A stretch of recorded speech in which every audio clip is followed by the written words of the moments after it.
Hey friends, welcome back to Reimagine Founder, the podcast.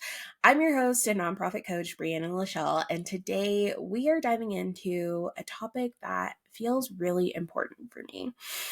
But I want to start out that this is not something that all nonprofits struggle with. And so I don't want to paint a picture of saying that all nonprofits are bad or doing something wrong or struggling with this issue, because that's just not true.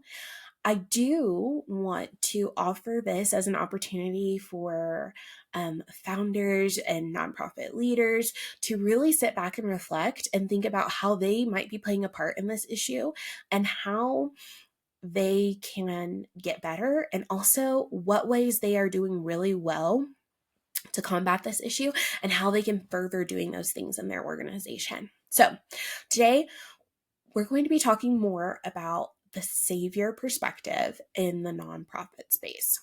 So what does it look like to have a savior complex within a nonprofit? This is something that I feel like is really easy to see and understand when you think about global missions or organizations that are doing work in other countries. A lot of the times we hear it as like the white savior complex. But I would like to venture to say that this can happen in any space. And so basically it means a group of people coming in and thinking that they have the answer, that they know the solution that they can save, quote unquote, the people that they're there to support. So a lot of the times, especially American companies and American organizations can be really bad about this, is you might come in with your American ideals, your American ways of life, and bring something or do something for a group of people thinking that it's going to help. But in fact, it causes more harm, or it only helps as long as that resource is available. And if you're not coming back consistently, if you're not making this group of people that you're supposed to be helping dependent on you, then that support or that help isn't effective. And so you can see this on a global scale, but this is also something that's happening right now in everyday organizations. A huge amount of leadership teams and founders and board members don't look like the people that they're serving. And a huge amount of people in these leadership positions of nonprofits have no connections to the communities or the spaces that they're supposed to be pouring into. And this is really problematic, because if you're not invested in the community outside of doing good with your nonprofit, or if you have no connections, if you don't have a voice of the community that you are supposed to be helping, then how do you know that the thing that you're doing is actually impactful?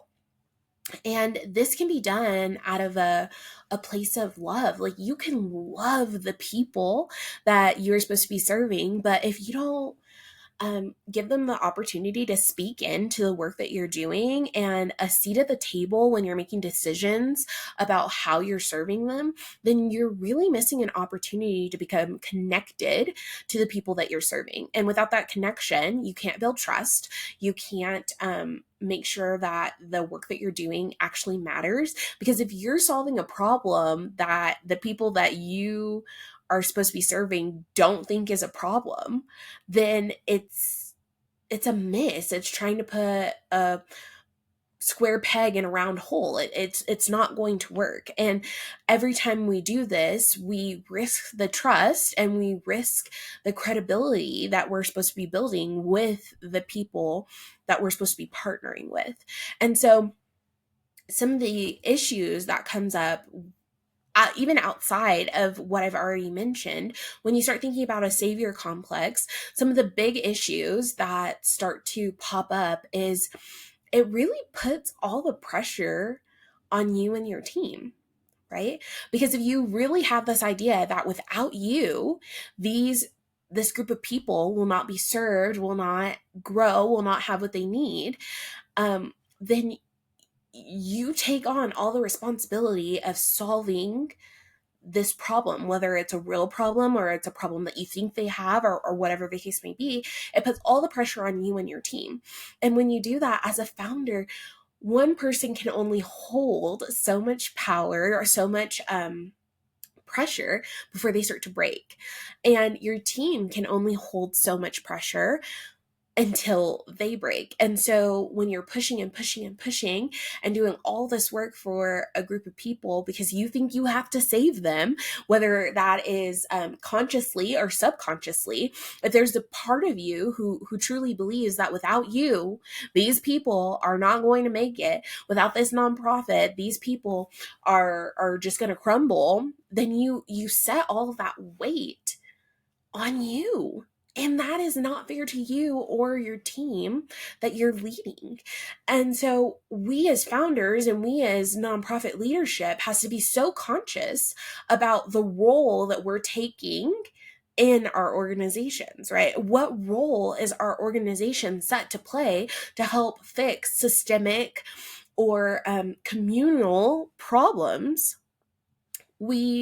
Are we there to be a support, or are we there to be a savior?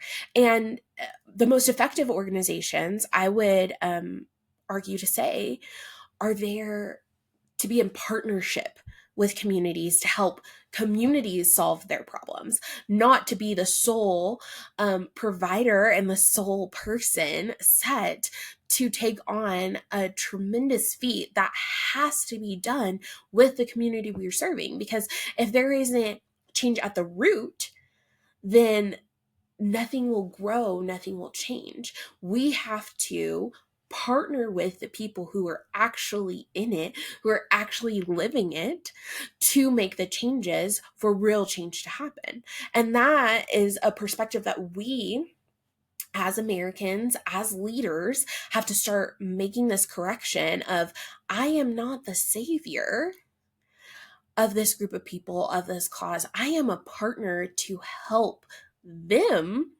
solve a problem that is happening, right? Another issue with the savior complex is it's really disrespectful and disheartening to the people you're serving. I talk a lot about in my coaching and in Legacy Launcher, the fact that you have to deeply love and respect your who. You have to think of the people you're serving in such high regard.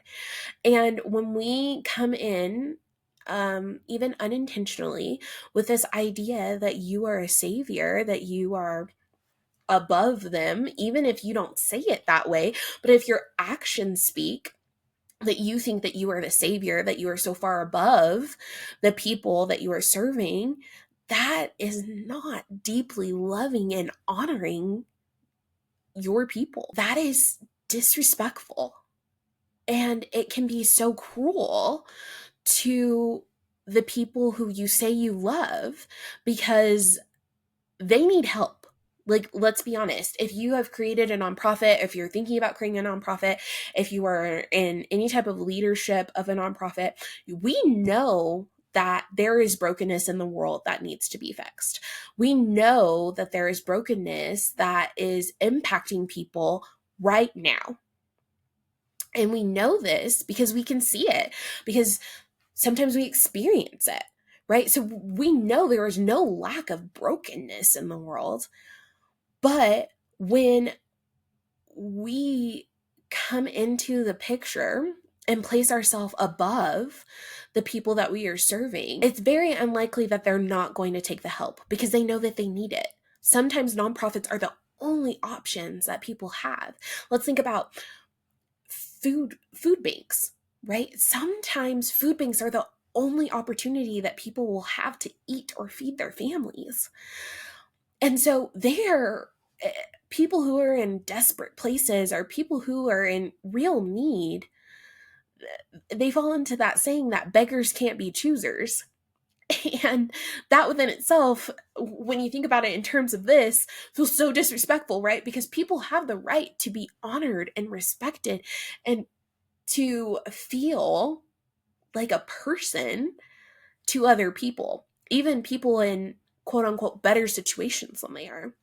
So when we come in and we act like, or we present ourselves as a savior to the poor people who can't fix themselves or who can't help themselves, then we are unintentionally disrespecting the people that we say that we love, that we say that we're doing this for. And it's just a huge miss for us as leaders in this space, because we are breaking down those bonds of trust. And a nonprofit that doesn't have the trust of the people is not an effective nonprofit. And if you're not an effective nonprofit, then what is the point of doing it, right? And finally, another thing that I really want to touch on when we think about this savior complex is we're missing the opportunity to actually accomplish the goal of our nonprofit, right? We're missing the opportunity to co-create with the people who can fix the problem, which is the people who are in the problem, either by helping provide education so they can have better opportunities or make more educated decisions, whether it is, helping plant things in their communities, whether it's whatever the case may be, whatever your organization's goal is. When you miss the opportunity to co-create with the people who are in it, then you aren't effective in furthering your mission. The thing that you want to do with your nonprofit, hold on, let me give you an example. So when I was running Speak Love, one of our biggest goals was to become a bullying-free world. If the world became bully-free, then Speak Love could wipe her hands and say, we're done. There's no more work for us to do, right? So when you're thinking about your organization, what is the thing that if this happened, you could hang up your hat and say, we're done. Our mission is accomplished. We're good, right? And so for us to help create a bullying-free zone, we had to work in partnership with everyone who had a part to play in bullying, whether it was students or parents or community members, our teachers, our staff, our principals. We educated them. We worked with them. We got their feedback. The assemblies that Speak Love done was completely high school ran and led. We use students who might have been bullied to help go talk about bullying.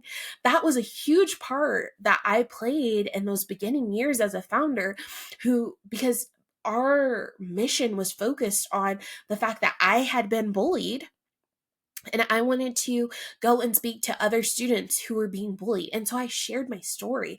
I was intimately familiar with them. And then I partnered with students to help create spaces that bullying wasn't tolerated, that helps create spaces where people who were bullies could know how to seek and ask for help for whatever issues that they were having that was leading them to be a bully. We partnered with parents to help recognize the signs and the ways to talk about bullying with their kids.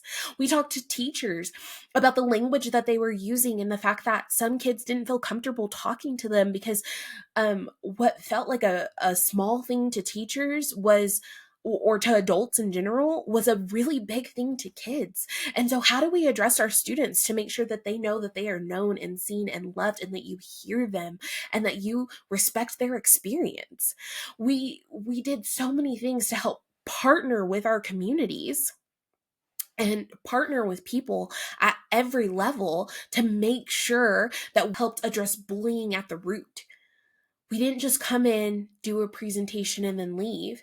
We were intimately connected with our who and with the people associated with our who, so that way we could make a real difference. We had a partnership perspective instead of a savior complex.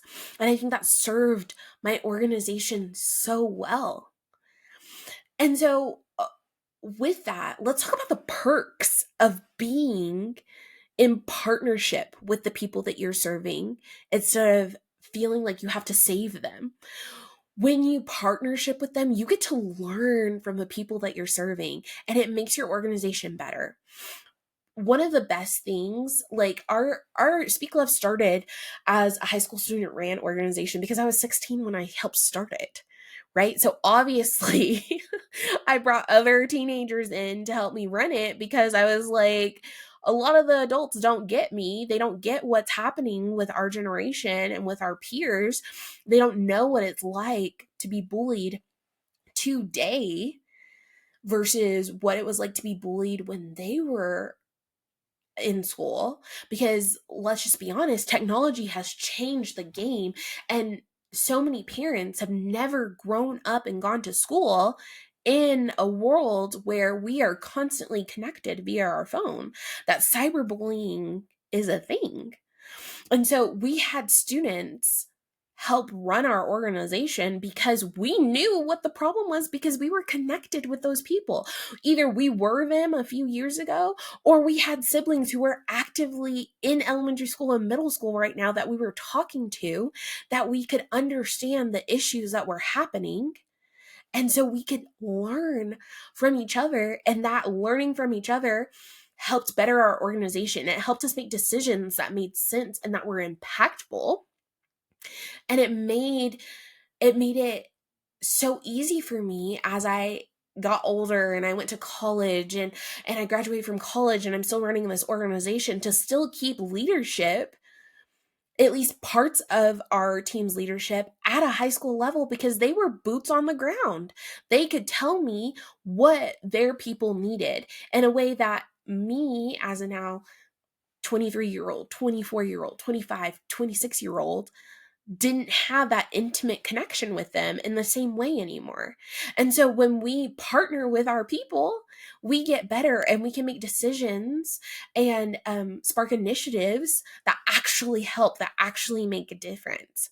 And then with that, when you have a partner perspective, you can help facilitate change within your community because you're in tune with them, because you know them, you know them, you're having conversations with them, they're on your teams, you're speaking with them every day. And then they take that knowledge and that reciprocal type load, and they make their communities better. They make choices that totally shift what the world looked like because of this co-collaboration that you're doing. It's good work, and it works, and it makes a difference. This is the power of partnering. And finally, least of these, but also a really important thing to note, is that it means that you don't have to be the hero. And I think like that concept can come out of love, right? You can love people, you can love a cause so much that you want to save them, that you want to be the person or create the organization that comes in and eradicates hunger or gets rid of bullying or whatever fill in the blank thing is. And that innate wanting isn't wrong. It's good. It comes from a place of love, a place of passion, a place of goodness. That is not wrong. But if you become the hero in the story, you've missed it. Because the hero of any nonprofit, in my opinion, is the people who are being served, is the people in it doing the work. Your nonprofit should facilitate change. It should empower change. But the heroes doing it is the people who are taking the knowledge that you're providing, who's taking the resources that you're providing, and who's actually doing it in the community. And I think your nonprofit can come alongside them in partnership and be a part of that work and be a part of the solution. But ultimately, we want to set the people you are helping center stage and give them the tools and the empowerment and the support that they need to make that lasting change. A change that eventually just expands and expands and it ripples, and eventually the problem decreases and it gets smaller. And yes, your nonprofit has a place to play in that.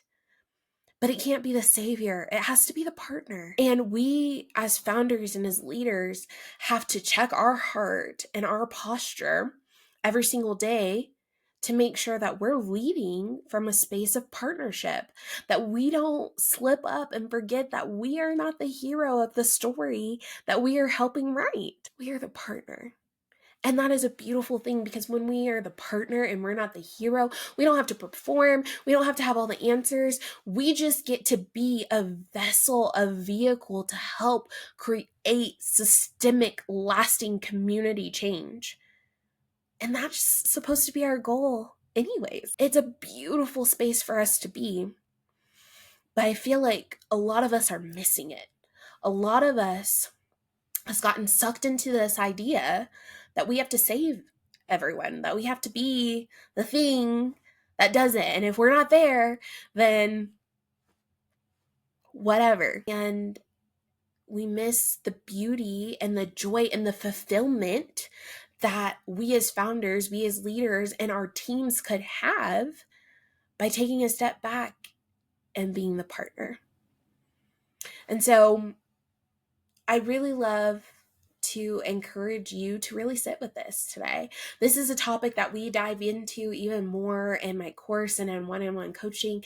And if it's a conversation that you want to keep having, I would love to hear from you. All the ways to reach me or to join one of my programs is going to be in the show notes. But I think this is an important topic for us to start thinking about, and for us to start figuring out how we consciously make the shift from being the savior to the partner, and really get excited about the opportunities that arise when we do this, to start providing opportunities for the people that we're serving to become the heroes of their own journey, and to start educating them to become a part of the solution versus feeding them for a day instead of teaching them to fish. So I'm really interested to hear all of your perspectives on this. If you'd like to connect, you know where to find me. Make sure that you like, subscribe, share with your friends, and we'll continue this conversation over on social media. In the meantime, if you'd like to get plugged in, all of those links are below. And friends, we'll talk to you next time. Thanks for being a part of the Reimagine Founder.